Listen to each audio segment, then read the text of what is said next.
அஸ்ஸலாமு அலைக்கும் வரஹ்மத்துல்லாஹி வபரகாத். உணவு இறைவனுடைய மாபெரும் ஒரு அருட்கொடை. அதற்கென்று நாம் மதிப்பளிக்க வேண்டும், அதனை கண்ணியப்படுத்த வேண்டும். எனது உணவை கண்ணியப்படுத்துகிறதா? ஜாமியு சஹீல் நபி ஸல்லல்லாஹு அலைஹி வஸல்லம் அவர்கள் இவ்வாறு சொன்னதாக ஒரு ஹதீஸ் பதிவு செய்யப்படும். அக்ரிமுல் ஹுபுஸ் என்ற உணவை நீங்கள் கண்ணியப்படுத்துங்கள். இது அரபியர்களுடைய ரொட்டி, அதுதான் உங்களுக்கு பிரதான உணவு. அதனால் அதை குறிப்பிட்டு இருக்கிறார்கள் நபி ஸல்லல்லாஹு அலைஹி வஸல்லம்.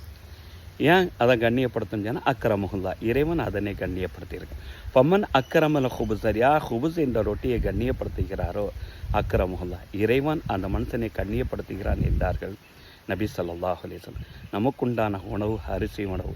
இறைவன் அதை நம்மளுக்கு மாபெரும் ஒரு பாக்கியமாக தந்திருக்கிறார். அதற்கென்று நாம் மதிப்பளிக்க வேண்டும். சஹீஹ் முஸ்லிமின் அனஸ் இப்னு மாலிக் ரலியல்லாஹு தஆலா அன்ஹு அறிவித்ததாக இந்த ஹதீஸு பதிவு செய்யப்பட்டிருக்கு. நபி ஸல்லல்லாஹு அலைஹி வஸல்லம் அவர்கள் சாப்பிட்டார்கள் என்று சொன்னால் தன்னுடைய விரலை 3 தடவை சூப்பி சாப்பிடுவார்கள்.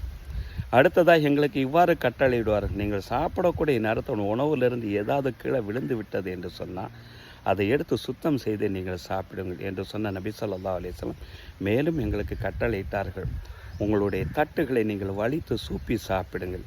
ஏனென்று சொன்னால் இறைவனுடைய அபிவிருத்தி எந்த இடத்துல இருக்கும் என்பதை நீங்கள் அறிய மாட்டீர்கள் என்றும் நபிகள் நாயகம் ஸல்லல்லாஹு அலைஹி வஸல்லம் அவர்கள் எங்களுக்கு கட்டளையிட்டார்கள்.